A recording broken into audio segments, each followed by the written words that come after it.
Hello Manchester Academy, Miss Tregelles here for the final day of the Manchester Academy Virtual Reading Programme Thriller Week, reading Nightingale Point by Luan Goldie. On to Malachi today then. He takes a long, zigzagging route back to the estate, across the field, thinking over what to say to Pamela's dad. The words aren't coming easily. There's so much he has to get across to Jay in order to get Pamela back. On the edge of the grass near the block lies a group of sunbathing teenage girls with their stomachs out. One smiles at him as she turns up a stereo set to dance music. Let me be your fantasy, yeah. She sings along and Malachi looks away quickly. No other girl even comes close to Pamela. He remembers how she described himself to her that first time they sat in the cafe. 21, going on 60. It was true, and it was tragic. But when he was with her, he was no longer this struggling, moping, sad person. He was happy. His thoughts are interrupted by a din creeping up, the unmistakable sound of an aircraft, flying low, flying close. Must be a flyover. He used to love them as a kid, the way they would leave streams of red, white and blue coloured smoke across the sky on commemorative days. But there's no formation of jets, just one large plane. The disappointing normality of a commercial airline going somewhere he will never go. It makes a loop and turns on its side. That doesn't look right. Every hair on his body stands as the plane vanishes into Nightingale Point and is replaced by a giant ball of fire. The explosion rolls up the building and coats everything in flames. The force and fright knock him to the ground, and the sting of something hot and acidic in the air makes him cover his face. He shuffles backwards till the firm rubber of a car tyre blocks his movements. The skin on his palms has been scratched off by the pavement. Shakily, he stands and dares to look again. The top half of Nightingale Point is lit up like a flare. A huge white sheet of metal lands a few feet from where he stands. A small line of flames flicker along one side of it. The boys on the wall shout and holler, but their sounds seem muffled and distorted against the roar of the fire above and the smash of glass. One of them pulls a bike from the ground with a shaky hand, throws a leg over, and pedals away. His survival instincts more finely tuned than everyone else's, who remains motionless. Wreckage and dust falls from the building. As the boy passes, his eyes catch Malachi's, and for a second they share a look that can't be explained, a mixture of confusion and terror. The boy's escape seems to kickstart something, and every one of those previously frozen in shock now run like a tableau brought to life. People stream from the main front door of Nightingale Point, pushing their way through the exit that usually suffices, but today seems tiny and mean in its proportions. Everyone yowls, swears, a collective racket Malachi can't quite make sense of. Then a second bang, which sounds hollow, followed by a heavier scattering of debris. Malachi puts his arms above his head and squeezes his eyes shut. A shower of fragments scratches the back of his neck and arms. Then, as he stands in the centre of the carnage, he looks to the wall again. Where's Tristan?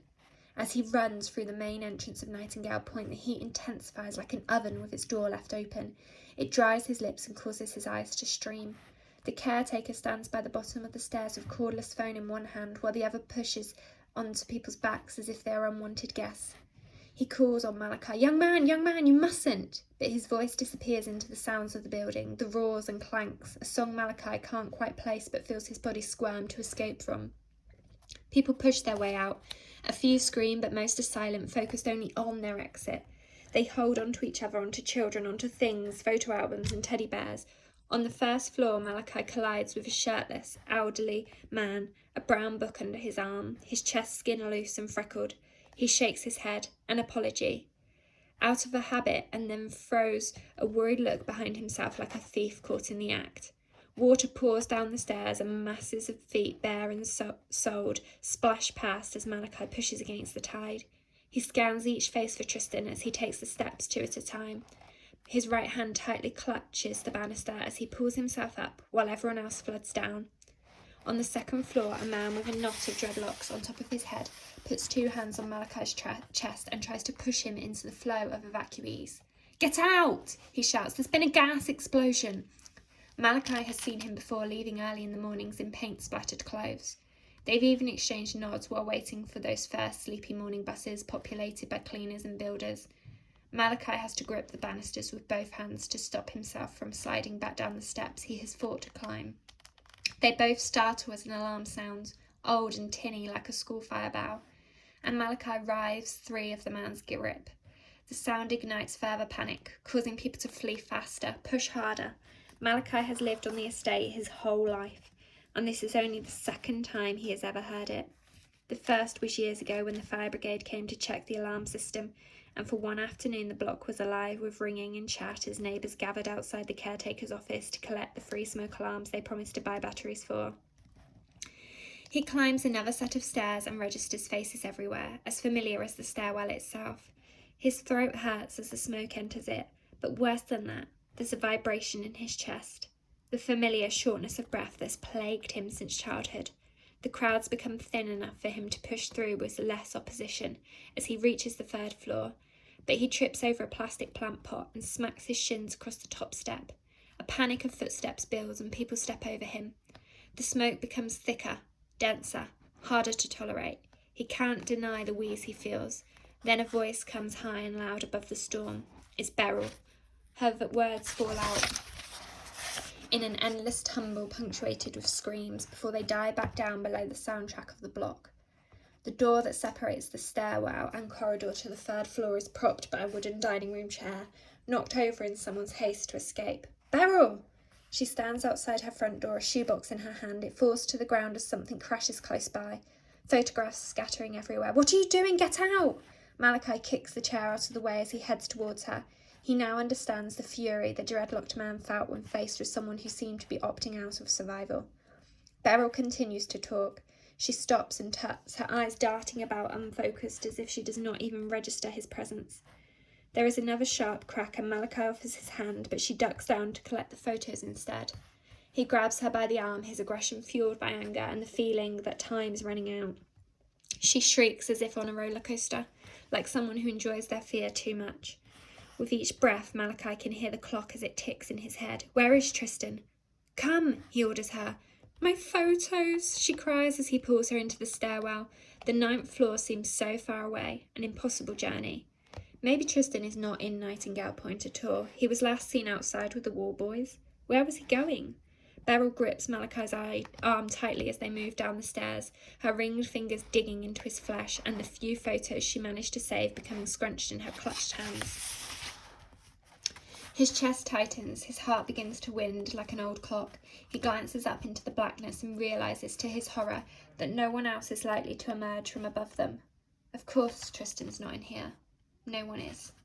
As they pass down onto the first floor, the twist in his chest threatens to keel him over. He slows his breath as his doctor taught him, picturing his lungs as a pair of brown paper bags slowly expanding. Out of habit, he pats his trouser pocket. One puff, just one puff. But of course it's not there. He wasn't expecting to be out of the flat for so long. The ground floor is deserted and they both stumble out to the car park where people run in different directions. Malachi feels himself being grabbed by a group of hands and pulled away from the source of heat against his back. He allows them to take him, his head flopping back, and he stares up in awe at the fire. Something pops from within the building and the crowd gasp as if at a firework display. They are pushed again and again until Malachi finds himself on Sanford Road, barely on his own 2 feet, each breath a struggle. Beryl's still by his side and the two of them rest their weight against an abandoned car, its blue roof smashed in by something machine-like. A voice, loud and authoritative, bellows, "Move! Everyone! Get back!" There's more crashing, more popping and banging, a hiss, a roar. Malachi's head spins with the noises. Then the voices, so many of them all calling out. Another explosion. Army, use them, jets. They'd do anything, IRA. Beryl pulls him along into the throng as they're swept further onto the field. A lone ambulance draws his eye. 2 people begin to chase it and knock desperately on the back doors. With the road blocked, it is forced to ride onto the field where it bumps along the uneven grass. The air feels too fresh, and after each deep inhale, Malachi coughs. His legs buckle and he hits the gravelly border of green. The grass is cool against his face. He opens his mouth and has an urge to taste it. There are more voices now, talk of smoke, inhalation, shock, treatment, standing back. Hands and bodies he does not know pull him to sitting. Strangers stare, their faces etched with concern. A bottle of water appears. He doesn't want it. He tries to shake off Beryl's hand, which still grips his own tightly. She refuses to let go. How can he find Tristan with all these people crowding him? The water comes again, and he allows someone to tip it into his mouth. It hurts as it gushes down his throat, and he coughs some up. There are shouts, cries, then sirens, lots of them. From the corner of his eye, he makes out 2 paramedics in high-visibility jumpsuits. Then they are close. One kneels in front of him and says, "Calm down, mate. Take it easy." "He was trapped in the building. He's asphyxiating," someone says above him. Malachi hears his own breath, shallow and slow, but can't manage to get his words out. The paramedics talk between themselves. One pulls him fully upright, and he squints at the sunlight, suddenly overwhelmingly bright. "You escaped," she smiles. "You're safe." An elastic band stretches around his head, and a ring of rubber is pulled tightly against the lower part of his face. He makes the gesture of an asthma pump. "You use an inhaler," she confirms, and the white diamond glued to her front tooth glints in the sun. There's a familiar humiliation in his nod, the confession of being a grown man still weak enough to be brought down by childhood ailment. Beryl pushes her fingers through the hole in her tights and inspects her bloody knees. She pats his arm before turning back to the block, as if they are a couple sitting on the beach, her looking out at the sea while he lies in the sun.